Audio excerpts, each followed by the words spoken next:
Everyone, welcome to Creating Accessible and Equitable Apprenticeships. We hope you enjoyed our opening music there.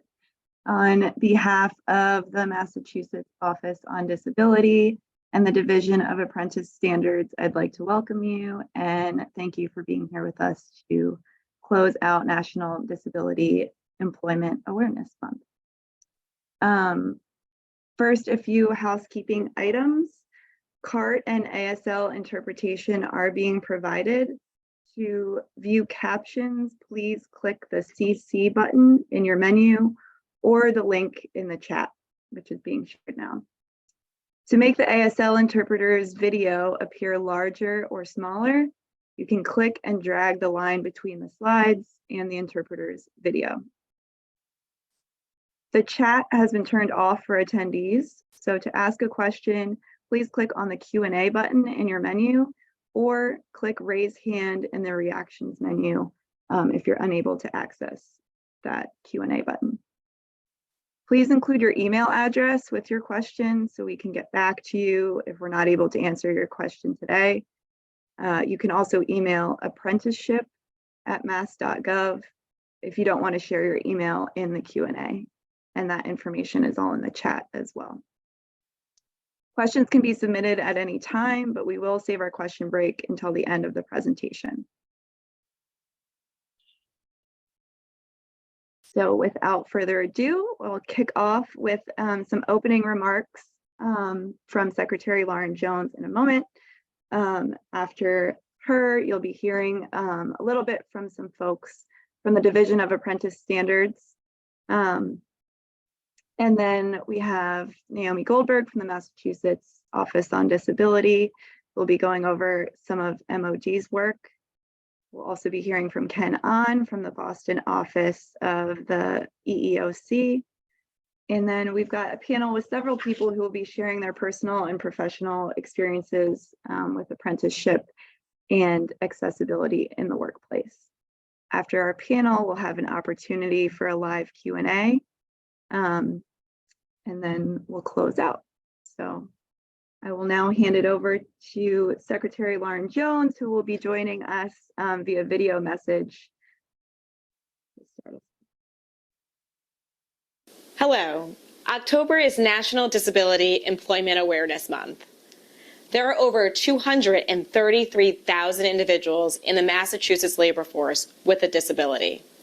Recognizing the importance of ensuring all people have equal opportunity to contribute their skills and talents, this year's National Disability Employment Awareness Month theme is Advancing Access and Equity. The Healey-Driscoll administration is committed to strengthening the state's competitiveness so we remain a Commonwealth that not only attracts and retains talent, but also develops and welcomes diverse talent by providing meaningful career paths for individuals and connecting employers to skilled talent.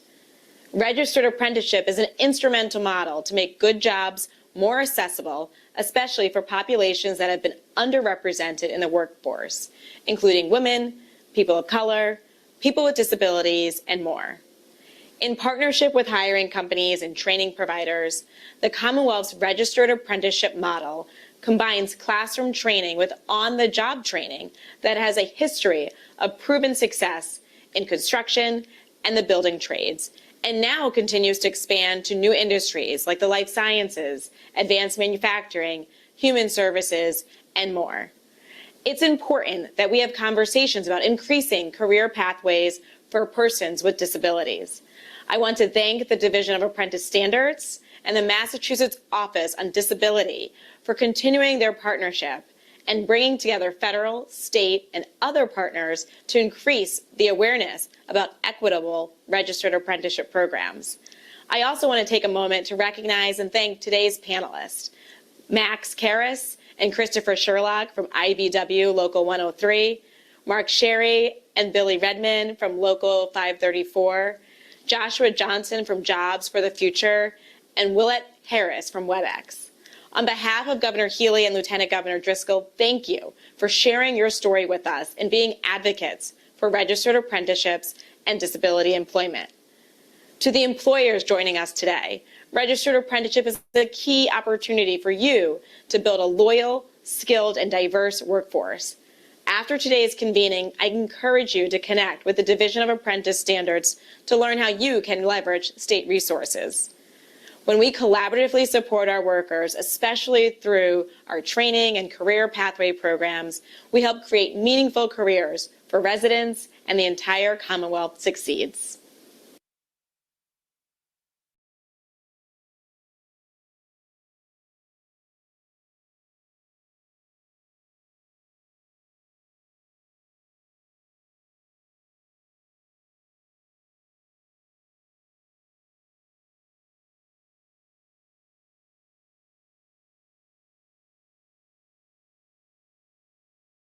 Good morning, everyone. My name is Margie Gilligan, and I'd like to thank our Secretary, our Labor and Workforce Development Secretary, Lauren Jones, for a very warm welcome today.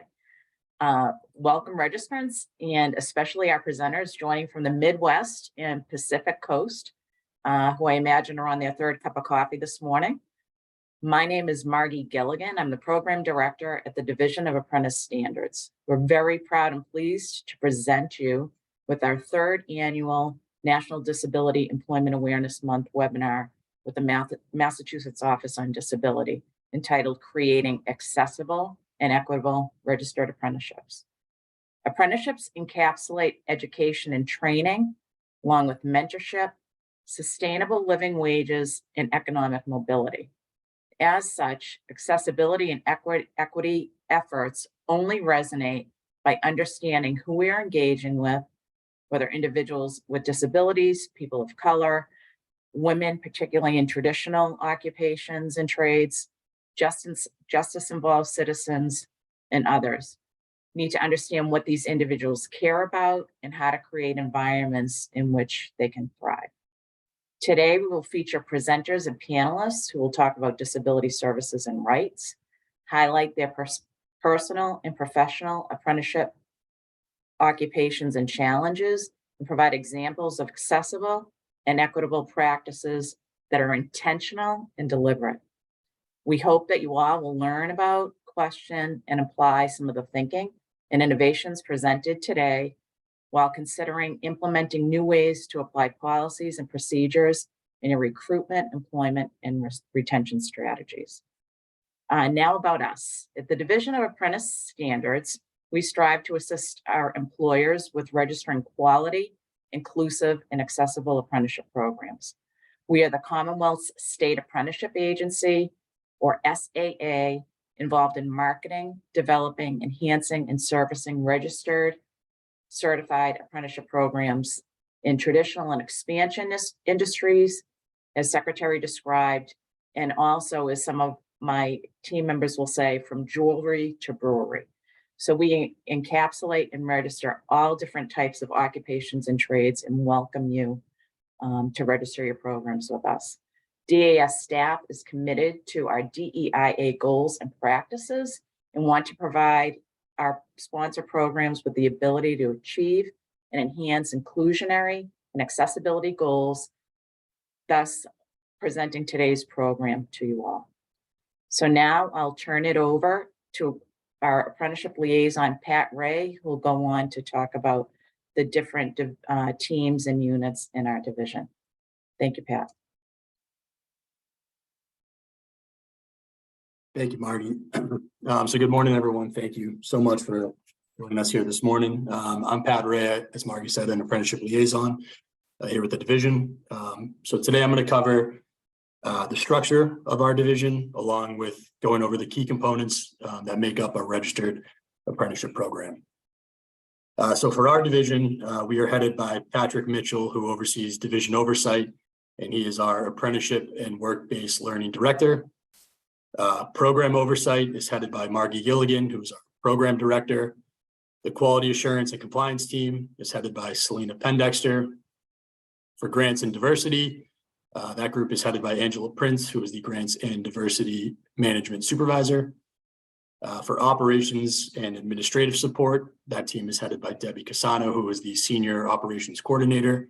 And for sponsor engagement and guidance, that team is represented by the apprenticeship liaisons. who is comprised of Dennis Collins, Kristen Galligan, and myself, Pat Ray.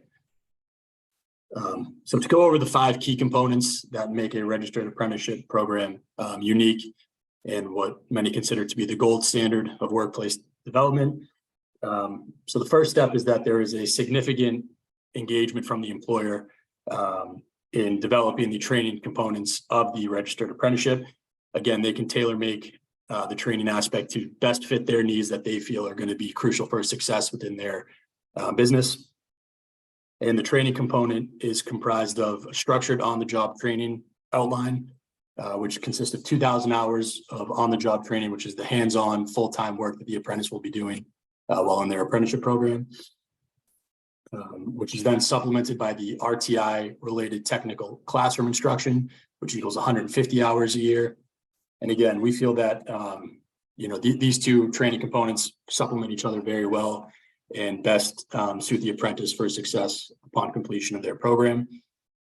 For the apprentice, they will receive a progressive wage increase for the skills learned during their term of the apprentice. And this is very attractive to the apprentice because they can see that, a year down the road, they will receive a bump in pay, which helps them stay committed and determined to complete their apprenticeship program. And in the end, the apprentice will receive an industry recognized credential, which is transferable and transferable throughout the 50 states, along with our territories and possessions. So the division also holds multiple regularly scheduled trainings to provide technical assistance for every stage of the apprenticeship. So we have a very well-rounded team who's available to again help out along every stage of the apprenticeship. If you're an interested sponsor or even an established sponsor, we're all here to provide quality customer service and help really bring apprenticeship to the forefront of Massachusetts. So I just wanted to thank you all again for being with us here this morning. I'm now going to turn it over to Naomi Goldberg, who is the Assistant Director for Disability Rights with the Massachusetts Office on Disability.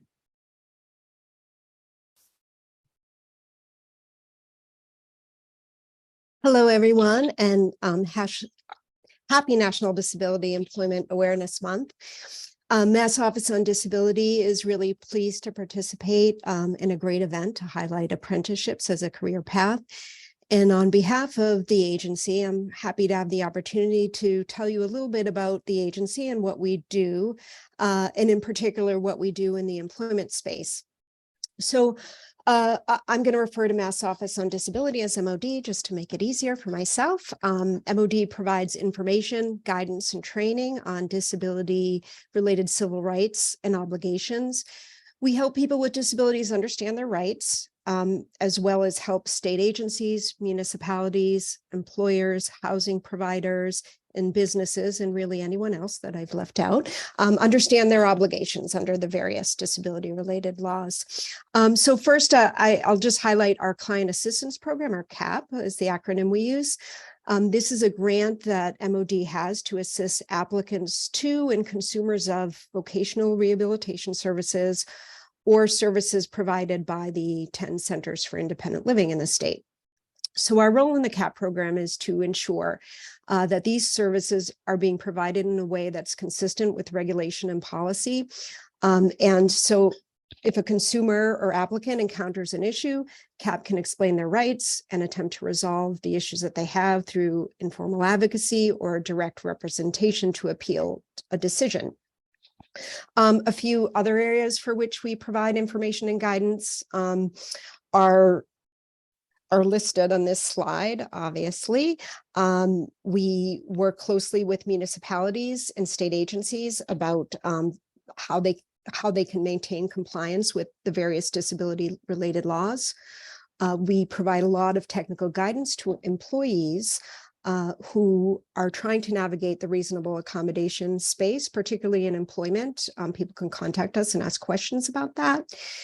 We work with ADA coordinators in both, or the executive branch ADA coordinator. So we work closely with the state agencies in the executive branch, providing training and guidance on compliance with laws. And we have a similar role in providing support to municipalities who are also struggling to understand their obligations.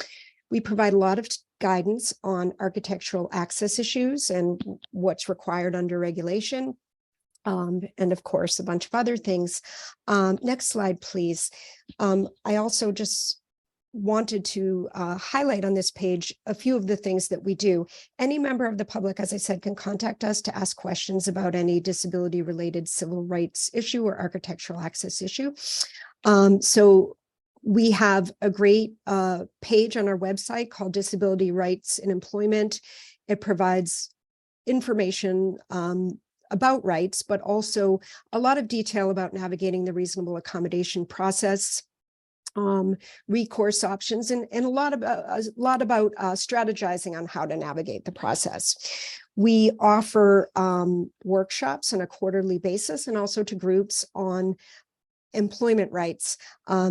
We have a series called Disability Disclosure and Employment, which is a series of 3 workshops that are interactive, and one of them is about thinking about when to disclose that one has a disability, when and if someone should disclose. The workshop is centered around asking questions whether or not it's a good time for you. Our second workshop is around reasonable accommodations, and the third is about disability discrimination in the workplace and what is discrimination and what isn't. We periodically offer a workshop or 2 different workshops on navigating vocational rehabilitation services. One of them is geared towards youth in transition. Another is just geared towards consumers to kind of understand how to navigate the process when working with a vocational rehab agency. The 2 vocational rehab agencies in Massachusetts are Mass Rehab and Mass Commission for the Blind. We also have a lot of recorded trainings on various topics. So I'd invite you to go to our YouTube page to see what they are. There are certainly ones about employment as well as other disability-related civil rights topics. And we provide a lot of accessibility consulting to the executive branch agencies to help people understand their obligations around making content accessible, electronic documents, and understanding obligations around creating public-facing and employee-facing technology. Thanks very much, and I hope you all enjoy the rest of the program.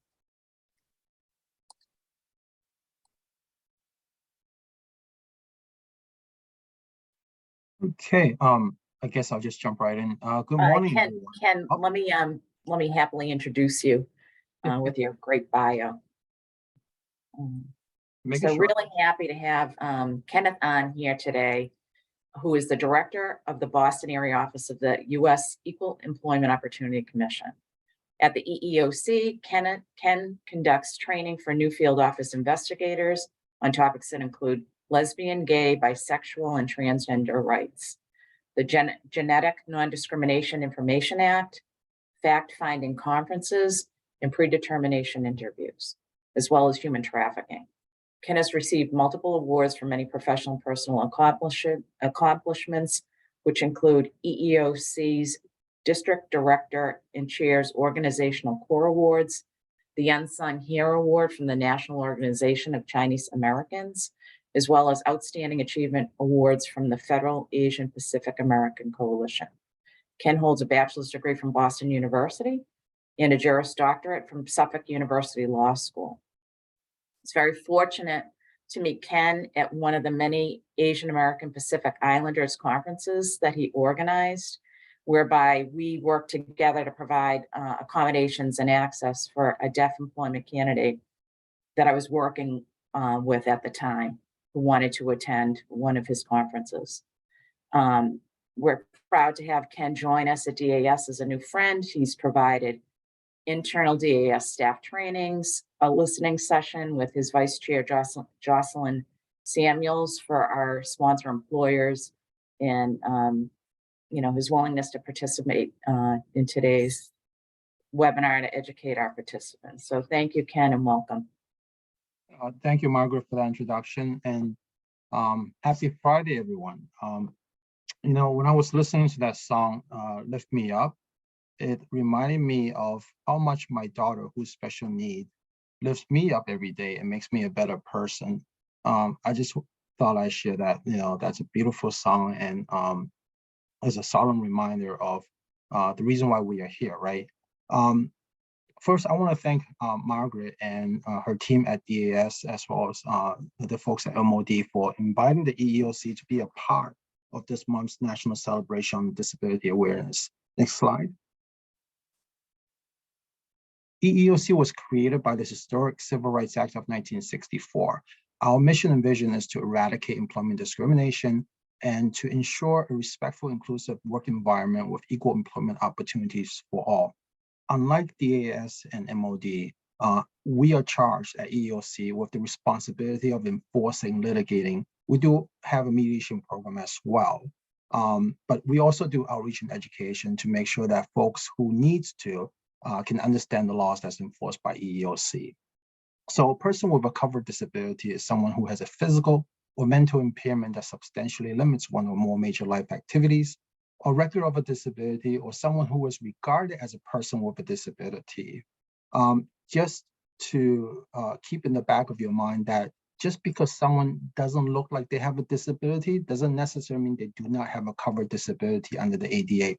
Because in September of 2008, Congress amended the ADA to broaden the definition and the coverage of disability. Let me just read you a statement that was noted when this act was amended.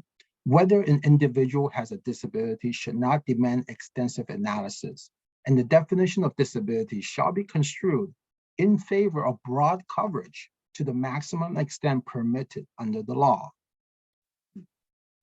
Oftentimes we are asked if someone who is using drugs, alcohol, or substance abuse, are they covered under the ADA? And the answer is yes, that would constitute a covered disability so long as the person is not a current user. But whether or not the person is a current user will depend on the facts of the case that's specific to that individual. Next slide. Congress created the ADA with the intent to level the playing field to make sure that people with a covered disability gets the reasonable accommodation they need so that they can perform the essential functions of the job with or without accommodation.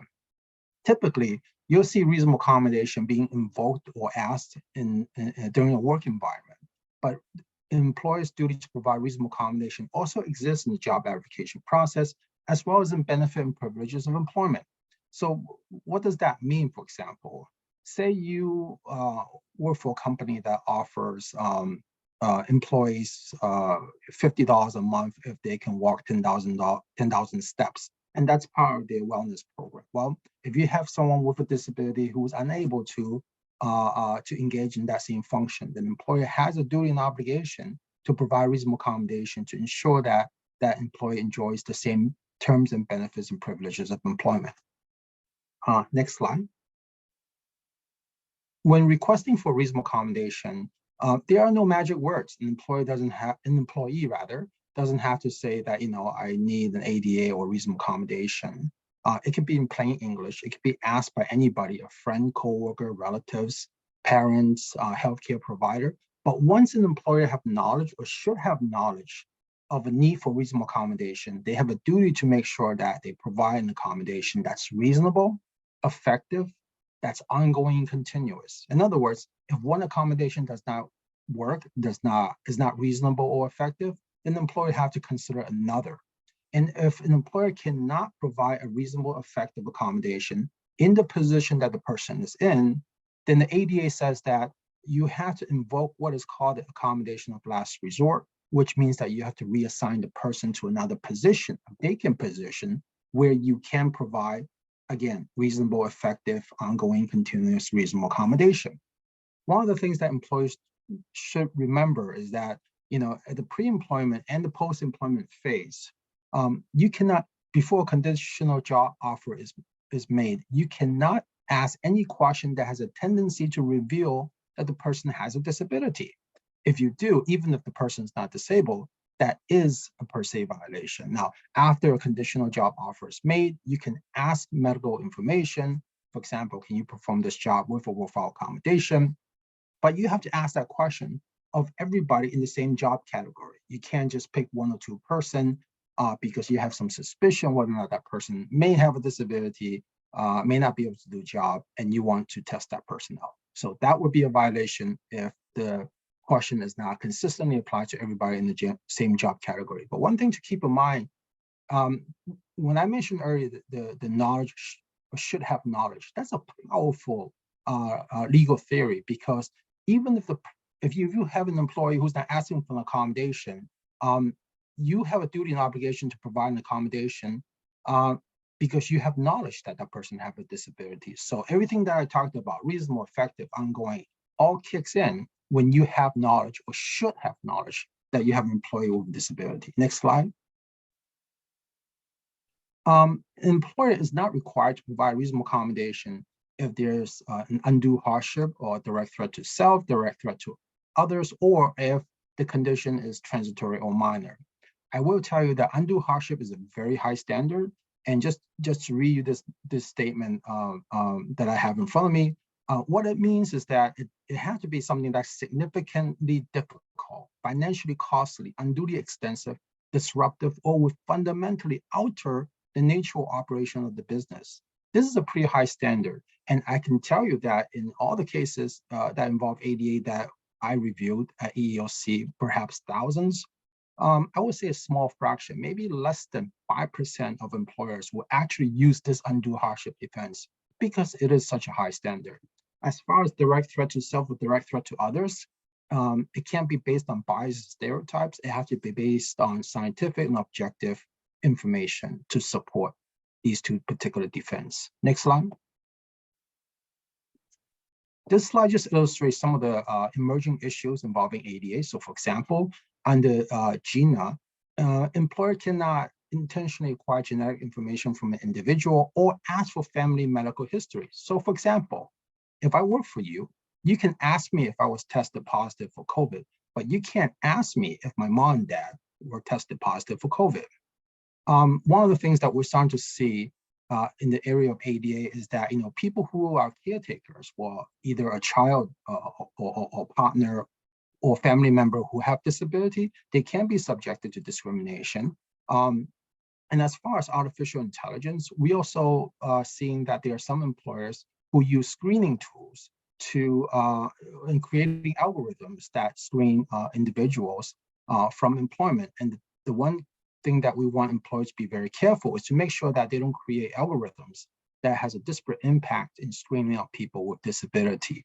And finally, retaliation is a big piece, because when people ask for reasonable accommodation, or when you're granting people these reasonable accommodations and require employees to work with them, sometimes they do get subjected to retaliation. For example, you terminate them, or you tell them that you're reducing their hours. Those responses can trigger the retaliation provision under the ADA. Next slide. Oh, actually, that's it. I don't have another slide, but I just want to mention that if you have any questions, please contact the EEOC. EEOC is here to answer questions for employees as well as employers. Keep in mind that training and education are not designed to help you do your job better, but to help you keep your job. I want to end my note, if I still have time, to say that in August of 1963, Dr. King made his famous Ever Dream speech. He said that he hoped we will all be judged not by the color of our skin, but by the contents of our character. For a person with disability, character is defined by access and equity.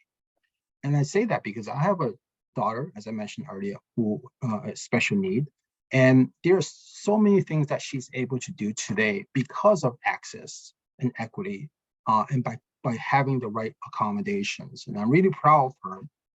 But access and equity are truly two simple, but yet very powerful words for people with a disability. So I want to thank DAS and MOD again for inviting me to be a part of this event. And I want to thank all of you for taking the time to be here and being a champion of access and equity. Thank you. I hope that was 7 minutes. Good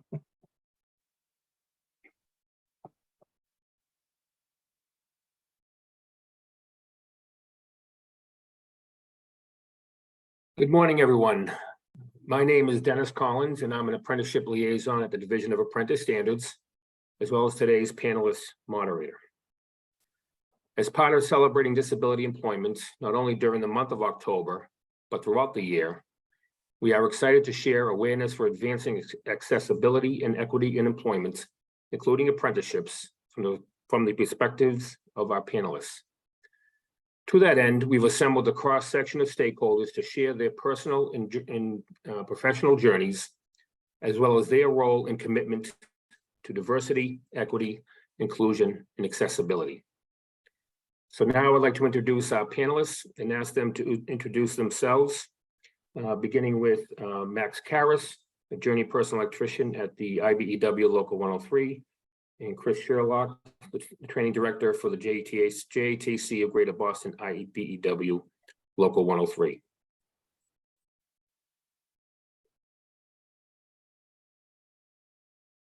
Good morning, everybody. This is Chris Sherlock. I'm the training director. Fortunate enough to be the training director of Local 103's apprentice program, and happy to be able to participate today. So good morning. Hi, I'm Max Karras. I was an apprentice at the JATC of Greater Boston and graduated in 2002, and I'm now a journeyman in Local 103.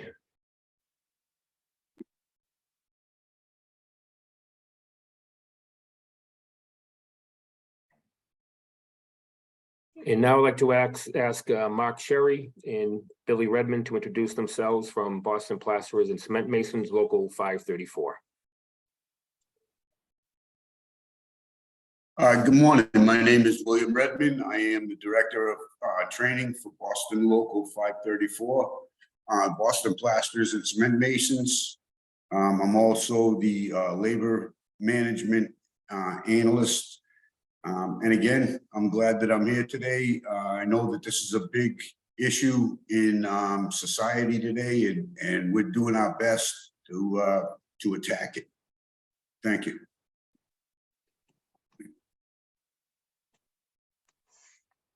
Mark? Hi, Mark Sherry, journeyman from Local 534, and I'm happy to be here today. Yeah, I'm also happy that my union provides a lot of stuff and is very open and adamant to addressing disabilities and mental health issues and recovery issues. Thank you. Thank you, Mark. Next, we have Joshua Johnson from Jobs for the Future.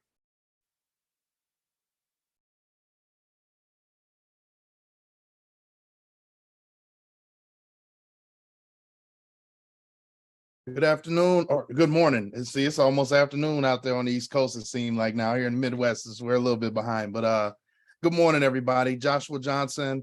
I am a director within our National Innovation Hub for Diversity, Equity, Inclusion, and Accessibility in Registered Apprenticeship at Jobs for the Future, which is headquartered there in lovely Boston, Massachusetts.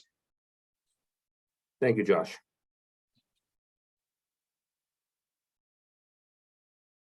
And finally, we have Willette Harris from WebEx Cisco. Hello, my name is Willette Harris. I am an engineering product manager who leads the WebEx accessibility journey. Thank you, Willette.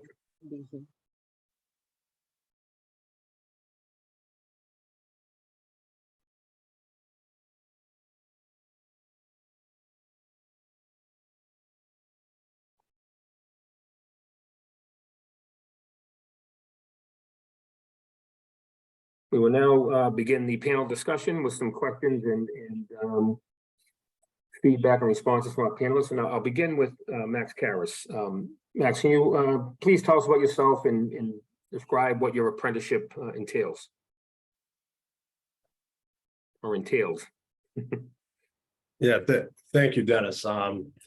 Yeah, a little bit about myself. I'm from and I grew up in Peabody, Massachusetts. I could just, remember, when I was younger and in school, I was always, decent with building things with my hands and fixing things, that way. And, with that being said, after high school, I did go to college. I went to UMass Dartmouth and graduated with a bachelor's in operations management. And, for a few years out of that, just worked temp jobs and office jobs. And it was clear that, I wasn't really excelling or succeeding, and that probably wasn't for me. And so after a lot of consideration, I decided I wanted to get into a trade and become an electrician. And so when I was 24, I was admitted into the apprenticeship program at the JATC of Boston. And what that apprenticeship program entails is it's a 5-year program. And for 4 years, you go to school 1 day a week for 8 hours, and then the other 4 days out of the week you work. And then as a 5th year, you go to school at nights, and the schooling is a mix of, academic classes and like workshop classes as well.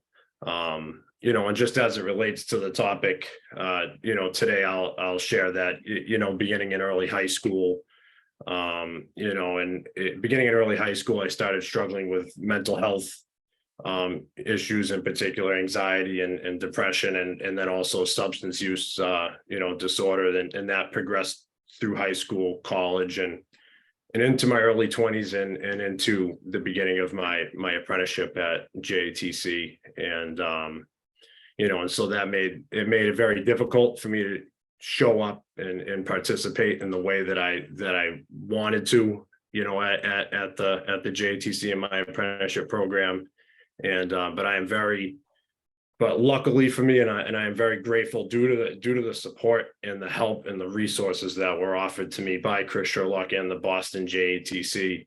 I was able to get better, begin to succeed, get into recovery. And so in June of 2022, I graduated from the apprenticeship program at the Boston JATC.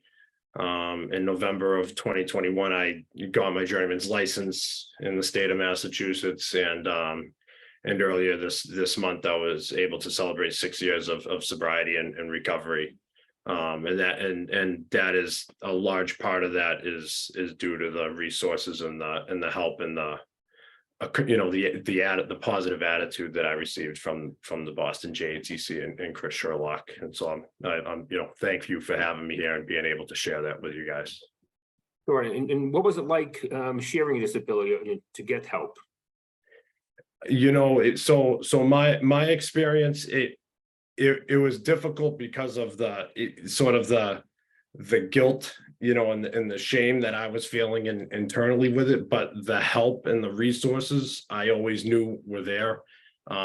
Chris and the JATC, they have what's called modern assistance programs, which is basically like the employee assistance programs for Local 103 and other unions in the area. And they would have multiple times have them come in and speak to us, and it was clear that help was available, and the attitude around getting help was very positive and accommodating and inclusive. It was just the struggle that I was dealing with internally made it difficult for myself, but the overall attitude towards getting help and making it accessible was fantastic. Great. So Chris, what supports do you have in place or would you recommend to accommodate individuals with disabilities in an apprenticeship or employment model in general? Thanks for the question, Dennis. And again, thanks for letting us be here. And, Max, thank you for the kind words. But, at the end of the day, I think most people know that it's the hard work and your commitment to your sobriety every day that really should be highlighted here. But to answer your question, Dennis, Max mentioned having an employee assistance program. That's, I think, a luxury for us, and I'm not sure other organizations have that luxury. That in combination with mentoring programs, groups for women, having dependency specialists in-house and liaisons to the employee assistance program, kind of pull it all together. We have had to make some adaptations to it, and it's really about education, educating the students, the staff, the employers, and like a lot of things, communication too. So getting people in the room, discussing these topics, having our IEP or our employee assistants come in and actually do classes, things like that, actually keeps that conversation going. And what sort of lessons have you learned and applied from hiring individuals with disabilities? People with disabilities, just like everybody else, as long as we can reasonably accommodate them and work with them, and you don't know the difference between people who are disabled. And, like with IEPs, with education, where we have a lot of education here, identifying it, having that person not worry about a stigma associated with it, just like with dependency or mental health, but communicating with them, assuring them that there's resources and support here and that we're in their corner. I think it applies to all those disabilities, and we will go as far as we possibly can to accommodate people. Great, thank you. Mark, can you tell us about yourself and describe what your apprenticeship entails and some of the challenges you faced during the apprenticeship and post-apprenticeship? Hi, Mark again. Apprenticeship was going to class every weekend for 8 hours and completing X amount of hours, work hours, and part of the struggles I had, I'm an alcoholic addict and I got sober. I've been sober 5 years. I have mental health issues, anxiety, depression, and bipolar. And when I got sober, I was left with all these feelings of residual feelings of I don't know, my head wasn't down. And it wasn't until part of into that I started using tools and things like going to therapy, getting medicated for my bipolar. And yeah, it's been a great experience and journey. And at no time in my union did I feel like anybody shunned me or anything like that. I was sober just before I got in, but I've gone through a lot. My dad died. I'm divorced. I'm now medical proxy to my ex-wife who has acute metabolic encephalopathy, and I'm pretty much taking care of her right now until we get her into something else. And I've just gone through, it's been a very bad 3 years, but I've been able to talk about it with people in my union. I've been able to talk about it with therapists, and I don't feel like self-destructing it. And I've learned how to cope. I've learned that I can also help people with my story, my experience, and some of the little bit of wisdom I've picked up on my journey. What were some of the resources that were made available to you or provided to you in support of your apprenticeship? Modern assistance. I had a bad interaction with them at first, but that was resolved really quickly and professionally and courteously. And since then, it's been great. It's helped me. It's helping my wife or ex-wife, and having people to talk to, not feeling like I can't talk to anybody, not feeling like I'm shunned, not feeling like there's a stigma associated with not being all right. And I'm very proud of my union for being open about that, and any other union that is open about it. We appreciate you sharing that. Billy, can you speak to the resources? And I know Mark mentioned Modern Assistance Program. Can you expound on that a bit? Sure. I'd like to say thank you, Mark and Max, for sharing your story. We do use Modern Assistance as our employee assistance program. They go right into work. You know what I mean? Like Mark came in, he had already started his sobriety, but he did have mental issues. He asked us one time, what can I do? We pointed him to Modern Assistance. And he got involved, and things have been working out for him in that area. What we do notice is that stigma is tough. A lot of people will not come out. Our brothers and sisters, they still have the tough guy attitude where I don't need the help or anything like that. But once they do come forward, we get right on it. We call modern assistance, or we send them to modern assistance, and they've done pretty good. I'd like to have more of our members come forward, and hopefully stuff like this will enlighten that to the rest of the members.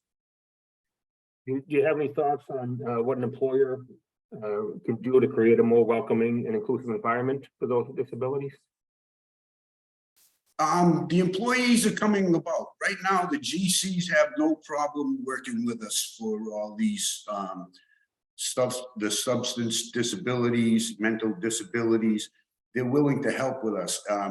The subcontractors is another thing. We'd like to get them involved, and and like I said, all of these things reach out. The more we speak about it, the more it gets out there. The more that we talk about it, the stigma kind of goes down. But again, like I said, all of our brothers and sisters, they have that tough guy attitude that I don't need the help. And at some point, we're all going to need it. I mean, I'm involved in it. So, I think they do a good job. It sounds like educating employers about the true need for programs and support services for those with disabilities. So yeah. Yes, we bring modern assistance into our JATC class at least once a year to explain what the resources are, how to go about it, whether it's out forward or confidential. And we give them all the information that they need. And even if we don't have it, we'll go out and try to get it. We've sent a couple of our instructors. They went out to a program where they learned to do. They took a class for developing effective training the instructor, so we can adjust to the member themselves. We're not school teachers. A lot of us were workers at one time, members of a local that moved into these positions. So we didn't go to school to be instructors. We're learning as we go. So we've been sending our instructors out to learn how to accommodate the apprentices and our members of our local. Yeah, that's a good segue to Josh. Josh, can you speak to what support services are in place and what employers can do to make a more welcoming and inclusive environment? Yeah, thank you. Great question here, Dennis. And I'm sitting here. I'm like a huge fan of all these conversations that are happening now with IBEW and listening and hearing these the apprentices and journey workers really talk about their experiences. Just really quick level set. I also am a journey worker. I'm a journey worker laborer. I went through the construction craft labor apprenticeship program here in the state of Wisconsin, and then worked my way up. And I am the former state director of the apprenticeship system here in the state of Wisconsin. So as I come to you and share my thoughts about engaging with an untapped talent pool of individuals with disabilities that are ready and willing, I think about what I've heard so far on like the ability to allow, and I think it was just mentioned that the general contractors are fully on board. It's the subcontractors, right? And if you don't understand construction, it's going to take too long for me to explain. But the general contractor, and they have the subcontractors that they sub out to. But those are typically where some of the issues become, right? Because the subcontractors are coming in and trying to get things done. The general is more recognizable across the board. But some of the things that we're doing here at JFF, especially in the DEI hub, is we created a DEI program design framework. And within that program design framework, we identified 10 elements that are either for organizational success or for apprenticeship success, apprentice success. And a couple of the things that we highlighted, number one, were 100% around individual disabilities when we talk about designing training and classroom instruction to be accessible and representative of the participants, of the apprentices. You know, there's one bullet point that I want to point out here that I think it's not the elephant in the room, but I think it truly is the golden ticket to creating the conversation and moving it forward. And that's ensuring adequate information is shared with apprentices, employers, regarding ADA rights and compliance, as well as regarding workplace accommodations. Now, why is that the golden ticket? I believe it's the golden ticket from the simple fact that although, I'm sorry, I left out one part of my experience, my professional experience. I also used to work as a business service consultant for the Wisconsin Division of Vocational Rehabilitation. And I would work with employers to hire individuals with disabilities. One of the biggest pieces that we saw and identified in apprenticeship when I was the state director, there's 3 opportunities to self-identify that you have a disability. Many apprentices, in fact, it's very, very like 0.000% that actually self-identify for fear of retaliation. Many times the conversation has been put on the individuals with disabilities to disclose, but the true conversation that needs to happen is how do we change the culture to make them feel comfortable to disclose? And I think that is where the work we've been doing at JFF in the DEIA Hub, most specifically, is talking about how do we create that culture of belonging where individuals feel comfortable with disclosing things that they may have never told anyone outside of their family. They may be struggling with accepting themselves, right? They may be embarrassed about it. How do we make sure as a company that individuals feel comfortable disclosing that they have a disability? And when they do disclose they have a disability, how does the company respond? How does the company take a pause, right? Because many times we're very reactive. Human nature is very reactive. We hear, we're like, oh, what can we do to help, right? It's more about let's take a pause and say, what do we need to do to make sure that you're successful here in our organization? Now that's the entry point, right? The entry point is now you have that apprentice, you have an organization that's saying, what can we do? And now it spreads. Now it becomes a change in culture. So many times we're talking about creating a change in culture without addressing those first individuals that come in, the marks of the world, right? The marks who are like, hey, I need this assistance, right? And we're not giving him the safety net to feel comfortable to even talk about what he needs assistance with. And if we can't do that, then we're never going to be able to address, and we're never going to be able to have folks feeling comfortable enough to identify they have disabilities. And I will say, you know, coming from the construction industry, I can speak very bluntly, right? Like I was a local 113 here in Wisconsin, right? You know, I was a LIUNA member, right? We know that within our unions, within the construction trade, not even unions, within the construction trade in general, many people have disabilities. Many people are struggling with mental health. Many people are struggling with addiction. Many people are struggling with physical disabilities that they become afraid to bring to the forefront because that paycheck will stop coming in weekly, which is what's helping them take care of their family. We have to, as a community, we have to think about how do we make sure individuals feel comfortable? And then once they feel comfortable, what are the next steps to making sure that we get individuals the resources they need, no matter what it is, to be successful in their apprenticeship? Sorry, I was on a soapbox there for a minute. Sorry, Dennis. No worries. Thank you, Josh. Appreciate your enthusiasm and insights. Willette, can you speak to the work that you do at WebEx with respect to accessibility, please? Well, over at WebEx, we've been on a journey around accessibility and heavily focused on accessibility and inclusion for probably about the last almost 3 years or so. And what we decided was, it's something that Joshua mentioned, is you have to create a culture. So we decided that we were going to create a culture of accessibility and inclusion, because we cannot change our products or our people without making it a safe place for them to feel like it's okay to do so. And so we made sure that it was just naturally a part of what we did. But we also did a lot of stuff around education and creating awareness. People don't want to do anything they don't understand. And trying to force people into something by saying it's compliance or it's the law really doesn't move the needle. And we discovered that. So we decided that we would bring people in and make sure that you knew someone who had a disability, or we made it relatable in the sense that we started telling people little things like, if you wear glasses, hey, you're using assistive technology.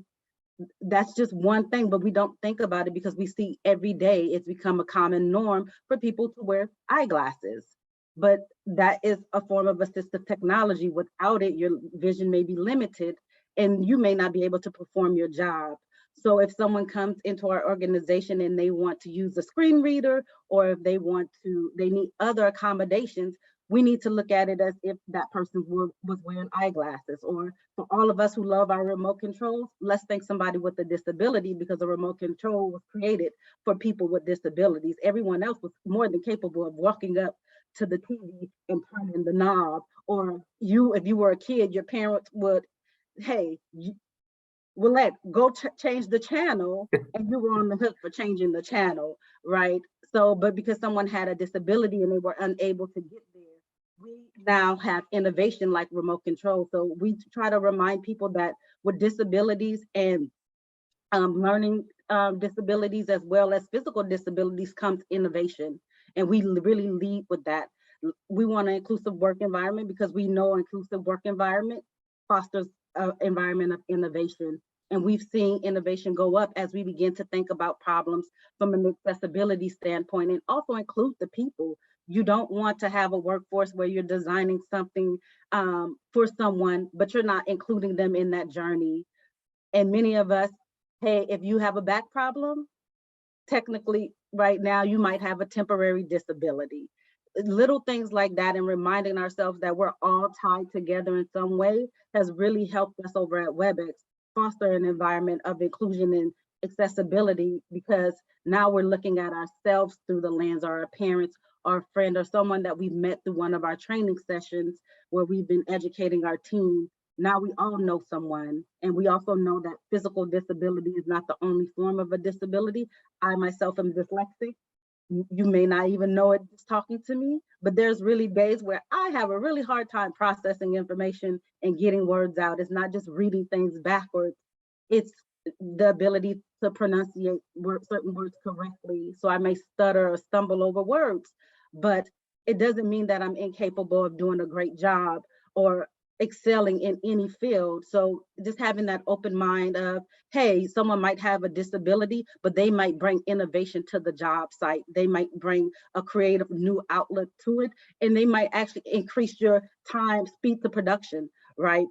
Because a lot of times people with disabilities have found workarounds to get things done a lot more quickly and effectively, which would bring great value to your team. So it's something that we're constantly focusing on at WebEx, and we're also looking through a lens of advantage and not a disadvantage. Thank you, Willette. Thank you. I'd like to go back to Mark and Max and ask if, and I'll start with you, Mark, if you can tell us about a memorable or proud moment or meaningful event that impacted you in your apprenticeship journey.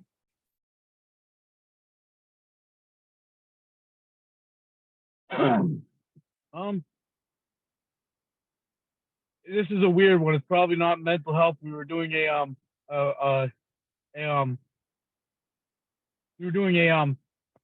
apprentice class at the Union Hall, and we were fixing up a room. And one of the when I was still an apprentice, I was nervous and I didn't feel comfortable, and I was having anxiety. And this is before I was, but one of the members said something along the lines of who was instructing class, "Don't be worried, you're one of us now, you're a brother," and melted it right there. That's great. That's great. I think it's like Max may have got cut out. Chris and Billy, and I'll start with you, Billy. What advice would you give to employers and future apprentices with respect to disclosing and services that you can further provide? Well, at this moment, we're having a little trouble. A lot of them won't come forward. The stigma is still involved. A lot of them, like they said, they're afraid to come forward because it could cost them a paycheck. So a lot of them, along with that, is some of them know that once they do come forward and they have to go for some treatment, they know that they're going to miss time from work, and a lot of them are afraid they're not going to be able to come back to a job, you know. And I know that we're working on to guarantee these members that if you do come forward, we get you the help that you need. We'll do our best to get you back onto the site. It doesn't always work like that because we're in construction. It's not like we go to the exact same place, you know, for 50 weeks of the year. We'll go to a job for a week, 2 weeks, maybe a month, then we're off. That job will be done. That could be the time that that member is getting out of recovery or getting out of therapy. And that's when we need to go into, we need to start working then to get them back onto the job, get them back into the field and doing the right thing. You know what I mean? Like anything, if they don't put the effort into it, we're not, you know, they're not going to get anything out of it. But if they do put the effort in there, we're going to do everything that we can to try to get them out there and working. Right. Thank you. And I was at an event where an apprentice was asked a question, what advice would you give to an apprentice? And her response was, work for a company that's willing to invest as much in you as you are to them. So it shows that all of you are equally vested and committed to each other. Chris, could you speak to that same question if you would? Sorry, What Dennis, recommendations you could? would you repeat the question? I'm sorry. You know, what recommendations do you suggest, you know, for those sitting at the future employers about the, oh, I'm sorry, that's the wrong question. And what else do you think you can do to create a more welcoming and inclusive environment? Well, certainly, as I mentioned, education and informing people, both the apprentices and the employers, promoting the services and even having liaisons for apprentices to deal with employers, having an apprentice, I call it a workforce development person at the company level that manages the apprentices, interacts with the apprentices. It can't always just be the labor manager that oversees everybody. That's something that we've been pushing for. And, you know, we need these ambassadors to really help people along. And it's usually just in the beginning, just getting people acclimated and knowing where the resources are. And, you know, there was talk about changing cultures and, you know, that does take a long time. And we try to wrap some of this message in with some of the other changing culture messages about bringing new members in from underserved communities, workplace respect, harassment. Those all kind of get bundled through the same places, and those conversations happen in the same rooms. And, you know, changing culture takes some time, but, you know, we're about 6 or 7 years into this and we're seeing a dramatic change, you know. And not to get off the topic, but harassment, people say harassment's up. It's not really up. People are talking about it and bringing it to the forefront. So again, it's really comes down to communication, and most employers want to help people.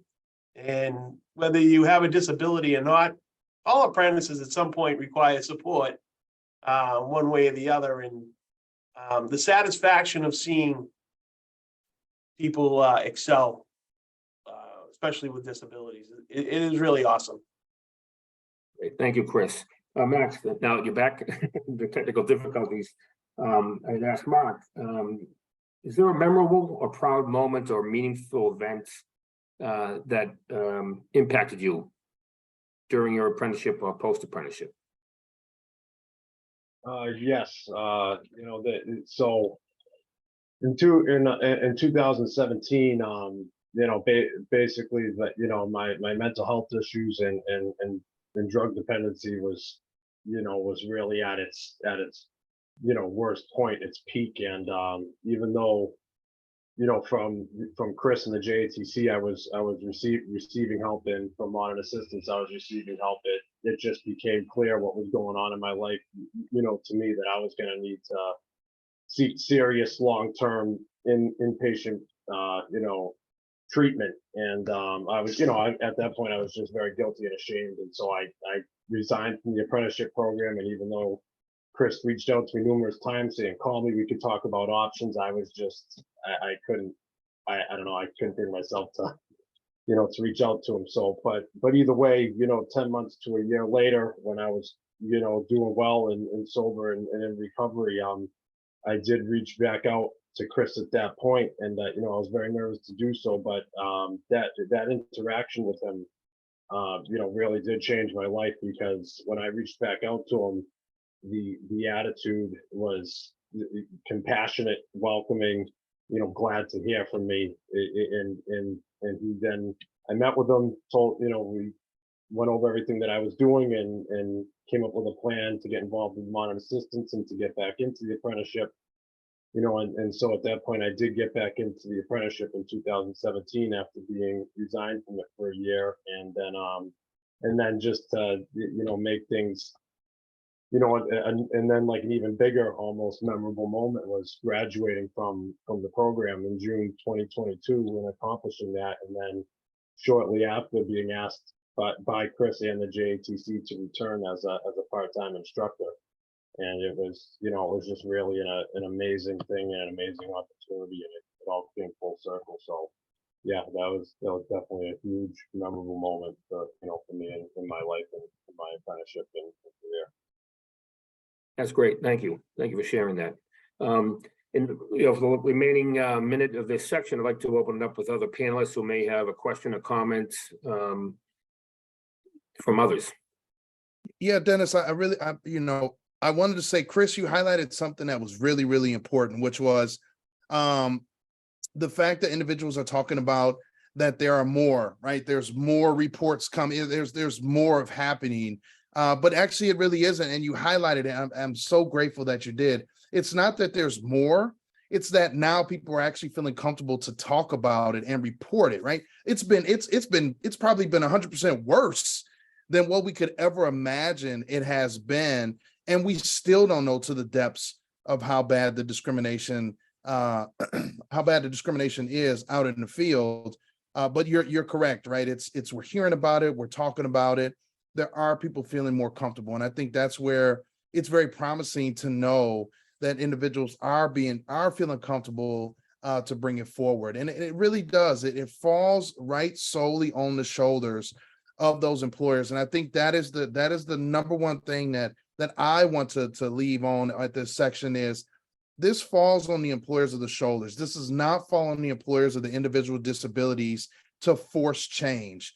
We need the sponsors, we need the apprenticeship sponsors, apprenticeship employers, we need the apprenticeship community to create that change to make individual disabilities feel comfortable and feel welcome and feel accepted. And it's so important that we highlight that, and it's so important that we talk about that, because many times folks want to always put it on somebody else. They want to put it on individual disabilities to create change. We need our employers to step up, and most importantly, understand is stepping up.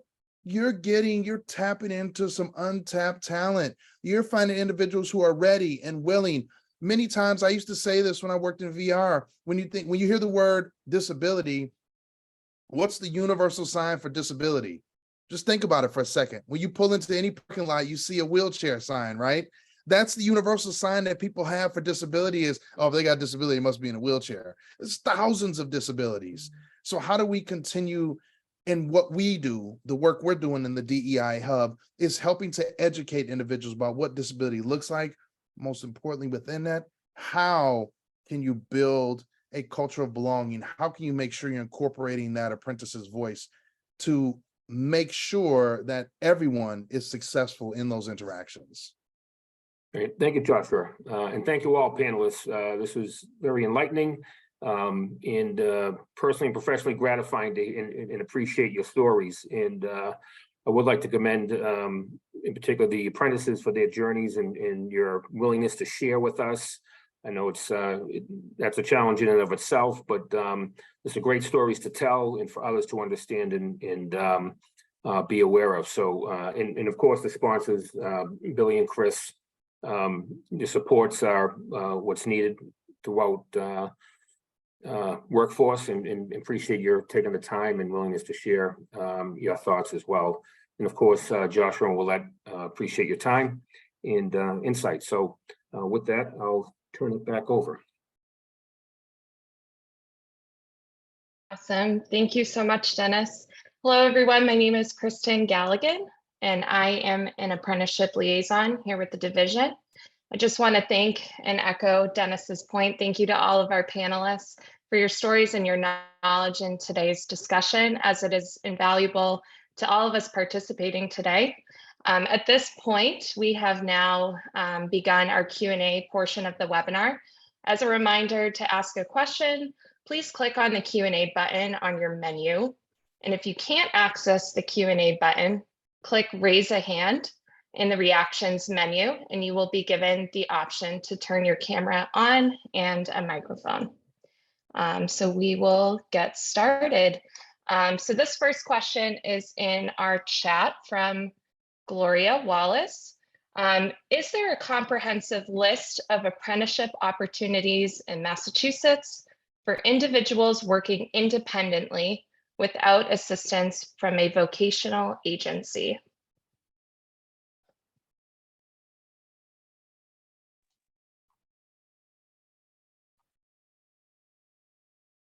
And apprenticeship liaison team, feel free to also participate in these answers if you have those responses. Hi, thank you, Kristen.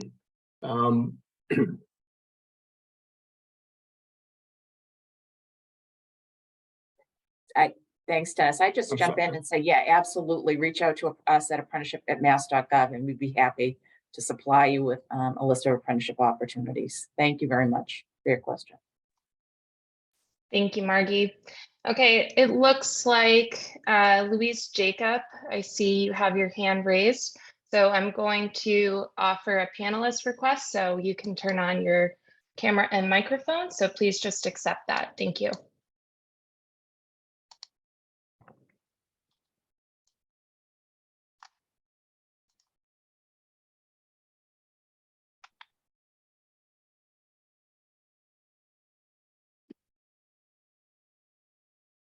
Louise, you should be able to talk now if you still had that question. I did not have a question. I think that was an accident. Sorry. Oh, not a problem at all. Thank you. Okay. Just in general, everyone, there's a lot of notations in our question and answer panel. Just thanking both Max and Mark for sharing your experiences and congratulating you all on your accomplishments. This is a very thoughtful conversation. Thank you for the incredible work being done. We appreciate everyone for sharing your personal journey. Okay, and it looks like we have one other question, and this one is from Anonymous. Do any trainings allow Zoom classes? Are they seasonal? Is it a once-a-year application, different sites depending on personal interests or current skills?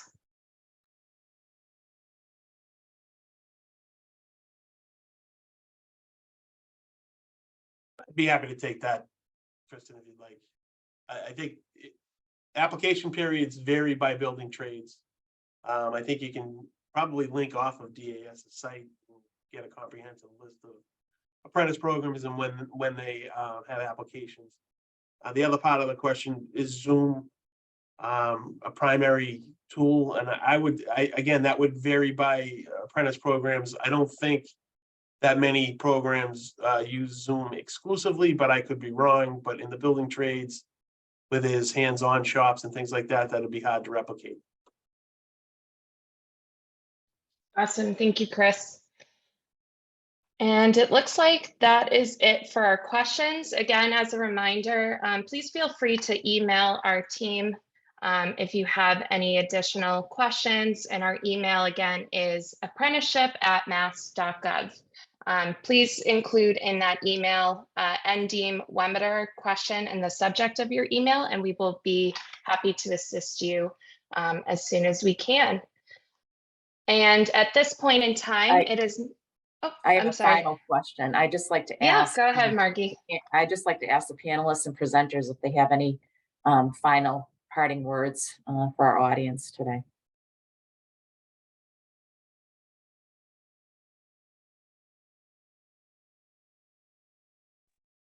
The only thing I would like to just throw out there is if, to 20 employers, out there, when it comes to the substance use, part of this, in Massachusetts, we're definitely experiencing epidemic, levels of substance use disorders and that sort of thing. And so I feel that around this discussion, there's definitely a very big opportunity, considering the high burden that the trades tend to have with substance use disorder, that there's a very great opportunity to, make a dent and make some real progress in, in helping, not treat, but, help people with substance use disorder with this epidemic that's going on. Thank you. Thank you, Max. And Mark, go ahead. Hi, Mark again. Thank you again for everybody and the opportunity to share what I have to say. And as been said a lot of times in today was, just the willingness to be able to talk about it, getting rid of the stigma. Like meetings like this are very good for setting legislature and things like that. But when it comes down to the ground level, it's all about our actions and our things we take and what we do. Like we know who we work with in our lives who have problems. And sometimes getting help and looking for help, but the stigma is still involved. I didn't start getting help until a person I trusted and knew talked to me about it. And then that was like me around running, trying to get better. So it's just willingness to like talk to people and to like share the message, share the resource, to share and like not everybody has to do that, but I like to share that. Like I'm open about my recovery because I'm not the best example, but I want to show that it's possible what can happen if you apply yourself and believe in yourself. Fears are our limitations that we set upon ourselves. Like, you will only go as high as you're afraid to go. You'll only do as great as you're afraid to. You will set your own limitations. And don't be afraid. Like you got like the future ahead of you and you can share that with somebody else and somebody else can help. So that's what happened. I also thought about something after the question and went away about the other resources for people like that, and the non-union thing like that is like, I'm not sure what there is or isn't, but I know that unions have a great precedent in setting wages, workers' rights, and things like that. So as this becomes more prevalent and this becomes more things, it should transfer over to non-union people too, that they'll start wanting to get like better. They'll start wanting their workplace to help them. So the better we do with it, the better it will help, I believe, in society in general, and the willingness to just share and talk and to not be afraid. That's what I got. Thank you, Mark. Great discussion. Okay, awesome. And yeah, go ahead, Josh. I was just gonna say, I don't want to leave us without really recognizing like the vulnerability that it takes to expose and share stories amongst 90 people that you may not even know. So big shout out for sharing and being vulnerable, for sharing that. And I just want to leave with the employers that are on the line. Once again, I'm gonna hit it hard, right? I'm gonna hit it from this standpoint. When we're talking about any underrepresented or disenfranchised population, it's not that we're asking you to reduce the standards of your apprenticeship program. It's not that we're asking you to reduce the qualifications to work at your organization. What we're asking you to do is to provide the accommodations and design work environments to fully meet the needs of all physical abilities that will empower the apprentices and prioritizing the safety. I think we have to make sure that employers understand that this isn't we want to come in and we want to help individuals get engaged, but we want you to change and we want you to reduce. No, all we want you to do is to make sure that you're providing accommodations that are available, and that through some agencies such as Voc Rehab and other agencies can be paid for, can be covered, and making sure that those work environments are fully compatible with everybody. And we can help here in those conversations. I put it in the chat.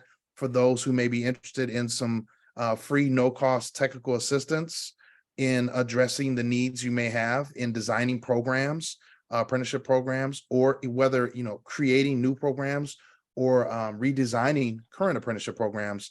We can help you here at the DEIA Hub at JFF. I put my information in there, jjohnson@jff.org. Please feel free to reach out to us for that free, no-cost technical assistance to provide that for you. And thank you again for the opportunity to share. And once again, and Mark, hats off to you, brother. And Max, hats off to you as well. Thank you both for sharing. Thank you so much, Josh. So we are at the end of our discussion. So thank you all for your questions and comments at this time. From our audience, it is my pleasure at this point of the discussion to introduce the Executive Director of the Massachusetts Office on Disability, Mary Mahan Macaulay, with the closing remarks. And before we start that video, we just wanted to show off on our local Interstate Route 93, the signage, just advocating again for National Disability Employment Awareness Month. It's actually right near Local 103's location. So thank you for that, and please enjoy this video.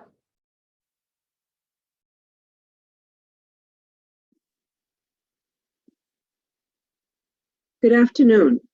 Happy National Disability Employment Awareness Month. I'm sorry I couldn't be at the event today, but I had a family obligation that I had to attend to, so I'll be looking at the recording and listening to the program at a later point.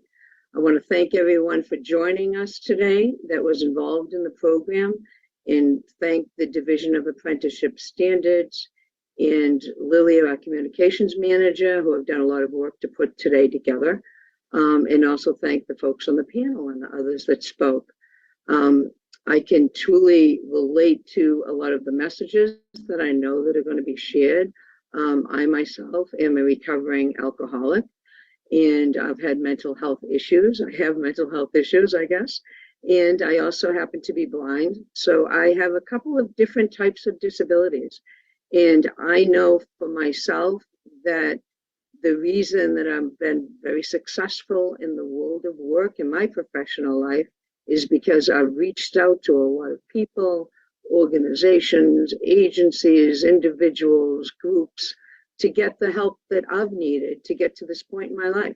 None of us do it alone. The journey is really much easier when you reach out for assistance. So some of you may have mentioned employee assistance programs, and I'm so happy that that's part of the workplace. It's been part of the trades for years. The first employee assistance program in Massachusetts, I think, to my knowledge, was PAR, which was within the post office. And there are a lot of EAPs that are very active with all the trades around the state today. So there's places to get help. And it's important to be able to get the help that's needed, because oftentimes people have issues at work and they can keep their jobs if they're able to work on those particular things. There's reasonable accommodations that are possible. And a reasonable accommodation is really any change that may occur that is reasonable for their employer, for a person that's working. And that's a pretty general kind of definition, and doesn't give it complete justice. But a person needs to perform the essential functions of the job. And if they need an accommodation that makes sense, which may cost money, but oftentimes does not cost anything, that's something that an employer could provide for them. And it could be as simple as changing a lunch break to 1 o'clock in the afternoon instead of noon, because a person has a meeting or has a connection with a counselor or a therapist or something that happens at 1. So they need to have their lunch break at 1 instead of 12. And in having accommodations, it really creates an even playing field for all of us with disabilities to be able to work along with others. And work is so important for all of us as far as to live to our full potential, to have a full and productive life within society. To be employed is a major piece of that. And another thing that Massachusetts is doing right now, which I'm very excited about, and MOD has been a big part of this, is the governor recently signed Executive Order 614. And that's an executive order which will work on having all of the information technology or digital information across the Commonwealth be accessible for all. So what that means is that people on the outside, the public facing information that you're looking at, whether you're signing up for some type of benefit or filling out forms for your taxes or whatever it might be with the Department of Revenue, that those forms, you can fill them out if you use assistive technology. So if you're a person that uses assistive technology, that assistive technology will work okay with the information that you're filling out. And also it will assist with employees. And this is something that's been important for a very long time, but this board is going to be creating a governance board.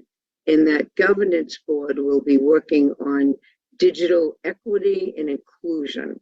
So it will be mandating or more closely monitoring all of the software and the information technology through the state.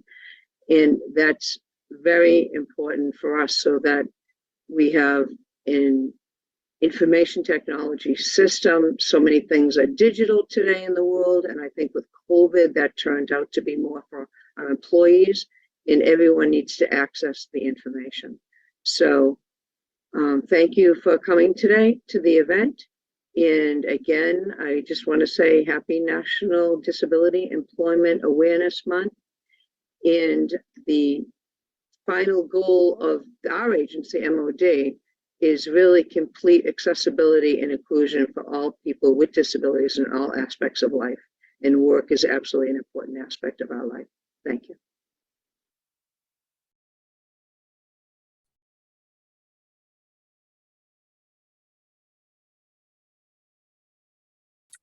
So again, in conclusion, I just want to acknowledge the remarks from our Labor Workforce Development Secretary Lauren Jones and Mass Office on Disability Director Mira Macaulay for properly bookending our webinar today with a great introduction and closing remarks. Our registrants, thank you for your participation. We have a plethora of extra slides in our presentation to help you with the resources you need. Please feel free to reach out to any and all of us for any resources or any extra questions or comments that you have about the webinar. We can't have an accessible and equitable platform without our ASL interpreters. So thank you to Shanice and Deborah, as well as our CART provider, Tracy. We appreciate your skills and talents today to help us with our outreach to everyone. Our Mass Office on Disability partners, Lilia, Naomi, Bill, and others, you've been instrumental in ensuring that we have an accessible webinar, and it's been a great time working with you. Of course, we miss Inez Canada, the founder of the series who's moved on in her career and has been instrumental in ensuring that this year's event continue.